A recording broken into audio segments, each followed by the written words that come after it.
these guys went on a play safari, and it sounded fantastic. It sounded really, really good. They went to 4 places. They were telling me how great it was, and we actually found a lot of sort of parallels, and obviously each one threw up different issues, which we were then able today to contrast, to compare between them all. So it sounded like it was a very well constructed safari trip. And I thought we'd just start by just introducing perhaps the 4 places, and then we could talk a little bit more about the sort of themes and things that came out this morning, which has been really good. So the first place they went to was Kidsania, which is it's in a shopping mall, and it's like a miniature world. Is it 2/3 size? Miniature town. A miniature town, sorry, not world. A number of different activities and things you can do. You can get a job, and then you can earn some money, and then you can spend your money like we all do. I don't know, you can do different things. On an experience, so Yeah. you could train as a beauty consultant, and you're trained by an adult, and then you can go in as an experience, so go to the beauty place and get some makeup done. Different jobs, you could be a car designer, you could be a magician, a firefighter, a biologist at a sweet factory, scientist at Yakult Lab, photographer for Sony, you can be part of Tokyo Gas Company, you can also be a tour guide on a sightseeing bus. But the main things of all these roles, they're mostly scripted. So if you're a tour guide, you're reading a script out. So it's basically, you have a task to do in a certain amount of time, and yeah, and you can even get married. So during our meeting, we just heard this, and then the guy was like, we also do weddings. So that's an experience you can pay for, and you go on. Only one, but like there's 2 sessions a day, and only like Yeah. one male and one female child can get married per day, so it's like very desirable. And then you go on a little tour around the town in your outfits. Yes. And they went here. Yeah. Who could tell us about it? Yeah. Go ahead. Yeah. Alright, so then we went to Miraikan, which the other team also went to. So in Miraikan, Miraikan Museum, Science Museum, we had we went to 3 different places. One was that the Cosmos Globe, where it gave us a perspective of 30 days weather, and then it gave like, we were so amazed by it. And second was that we went to the Curiosity Fields, where it's various open fields in one space, and there was one area where pinboards, where everyday household items. You can create your own like. I think they had some good pictures of it, didn't they? Yeah. Right, and there was also a very open green space where kids can just do anything they want, like do whatever they want. This is it. And the third one was the Team Lab installation, where it was a fuse of interactive graphics and play, where there were spaces where tables were set up, and everyone was allowed to play with the graphics that are being rendered, and that you can see on the table, and then it would interact by the way your fingers or your hands would move. And there was also a modern hopscotch, where it would react, the graphics on Explore would react on the movement of your feet, and it would explode into wonderful graphics, visual colors. And so yeah, it was really interesting. Okay. And then we went to Sega, which was Sega Toys, which is the brother of Sega Sammy. And essentially they took us into a boardroom and showed us their products. So I think we were speaking with the media division. Yeah. And this is kind of where we were, and so we just got to see a bunch of all their products, mainly the Jewel Up. So the Anpan Man is one of their main ones. And this is an IP. They didn't create or design this, they just own part of the intellectual property. So they get 30% of profits from every sale or something like that in Japan. And they also had edutainment toys linked to Anpan Man. So they had this book that had a number of different kind of images with a pen, and the book was using UV ink, and this pen had a camera on it, so when you put the pen on a certain image, it would say the word, like say the name of the image in either Japanese or in English, so you could, it was kind of a learning tool that was pretty fun. And then they also showed us these dual pads that were designed specifically for girls, so they're similar to kind of an iPad, but for younger girls. So, and the other one they showed us was the planetarium, which was well, not a planetarium, a kind of a little miniature version for adults. So they took us into the broom cupboard and showed us, projected the lights, and it wasn't, they weren't photos of the stars, it was actually just like film with holes and a shooting star that would kind of occur randomly in this one spot every so often. So that was an interesting experience. They use this word apparently, edutainment. Yeah. Yeah, for like learning and having fun. Yeah. Well, what is this? What is it? Anpan Man's linked to there was a what's his name? Barcode. It's a barcode. Yeah, It's shopping. off a animation. Who was the famous Japanese animator who died recently, 2 years ago? Fujiko FG. Yeah, Fujiko Fujii, how do you say? Yeah. So it was his. He created Anpan Man in 1978, and they just marketed it through a series of different things. This is just Anpan Man's like the Japanese bun. It's a sweet bun. So that's, his face is like the bun. With the beans inside.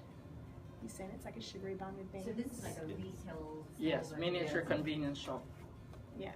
It's a toy to play a shop, play shops. Oh, I forgot about the other product, which was a little hamster that would jump around, and you had to scoop it up with a spoon and put it in a cup, and then the cup would spin around. I did ask. Don't ask the why question. Should we go to the next one? Yeah. So this was like lots of product in a boardroom, And a broom cupboard. and a broom cupboard, yeah, which was quite different to the fourth place. Who's going to talk about that? Oh, Galaxy. Yeah, yes. perfect. So the last stop is Galaxy. My personal feeling when I get into the room is just sort of an open place, like you can play anything there. And then once we got into this climbing wall, no instruction, we just like jump into the wall and then start climbing. And then that kind of feeling, I think the feeling of freedom, being roaming around and then playing with things that provided there. So Galaxy is made by the community side by side with the settlement. So in a year they said that there are around 1.6 million kids playing around this place. Even this year they already got like 900,000 visitors. So but most of this place is like really like encouraging children for playing, they said that there are 4 categories for kids to do in this area: skill, and in terms of creativity, physical mobility, and then hearts and soul. And that's basically like what's they're providing in this area. And also in the last sections there is the planetarium, which is provided for children to see the star from the northern star, and then also the northern hemisphere, and then also the southern hemispheres, and they're also interconnected with different other planetarium in the world, like Hawaii, and then sometimes they have these online connections, and they can also have conversations with experts, and here children can actually laying on the ground and gazing to the stars directly, and that's sort of nice feeling. And it's not that expensive, not commercial. I don't see any brands being presented to children, and most of the drawing, the sketches, it's just raw sketches. It's not like fixed sketches with nice line, so it's just nice feeling to see those kind of sketches. So the safari was kind of 4 very different sorts of places, both physically and also aspirationally, I suppose. And I think it sounded like, together we talked this morning about how all of those different sorts of places connected to the different attitudes of play or attitudes towards play. And we kind of came up with 5 kind of key things that really, you know, they were thrown up by something that they saw, and then actually connect much wider to attitudes to play more generally. Do you want to start off with the first one quickly and then run through these? Yeah, so I think one really big theme that we talked about a lot during the day was the idea that play was kind of divided by this. There were sort of 2 places, so Sega and Kidzania, that really sort of seemed to look at play as being a kind of a preparation for adulthood, I suppose, in a way. And then I think in the other 2 places, Galaxity and Americana, there was a lot more of kind of protecting play and almost seeing it as something quite precious that children could do in a way that was almost better than adults. So I think we saw certainly in Kidzania, like there's a lot of like financial stuff in there, like how do you, like they saw their remit as being like how do you manage your money better, how do you learn how to do roles that are kind of conform to societal norms, how do you become a better citizen, really almost was their kind of, that's certainly how they presented it to us, that was their explicit remit. And that came across in the very sort of like kids acting out adult roles in a kind of almost mad way, where that would switch and be a kid just afterwards, and you kind of were surprised that was the way they'd look at it. And Sega said this sort of a similar thing, which is that the way that their design process looks at what are the themes of the age group above the age group they're targeting, what are they doing, and how can they create a toy that like recreates that experience for a like age range below. So like, what are adults doing that like teens might want to do? What are teens doing in their real lives that kids might, that younger children might want to like recreate and use? So it's kind of it kind of felt a bit sad that it was all about modelling for the future, whereas at the other 2 places, Galaxity and American, it felt like it was a very different way of kind of saying what you are as a child is very precious. We need to create spaces where you get to play in that way, and not kind of, there is no like explicit objective of like preparation for some sort of future. It's more about like enhancing what you're already good at. And that was really like the wonderful thing in Galaxity was the guy that showed us around. He was this really like sort of charming, I don't know what he was, like 65-year-old Japanese guy who just seemed to have like a really kind of understated passion for his job.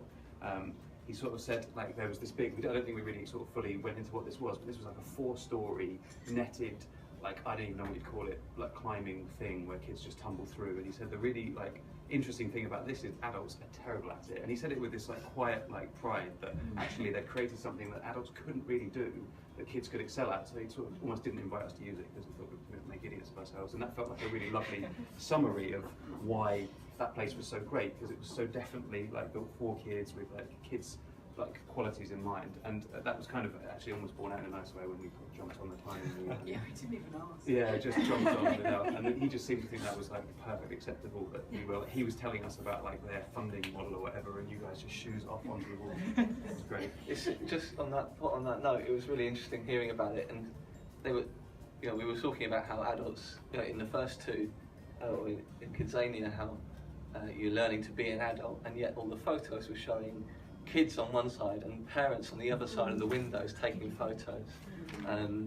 Or in Sega, you know, it's a boardroom, it's an adult environment, and so the adults and the kids are separated, as opposed to these environments which were all about celebrating childhood, and actually adults and kids were all together. You know, the netting was above other rooms that other people do things in. You know, you guys were straight up on the climbing walls. So there was actually a much bigger connection there, which I thought was really, really interesting.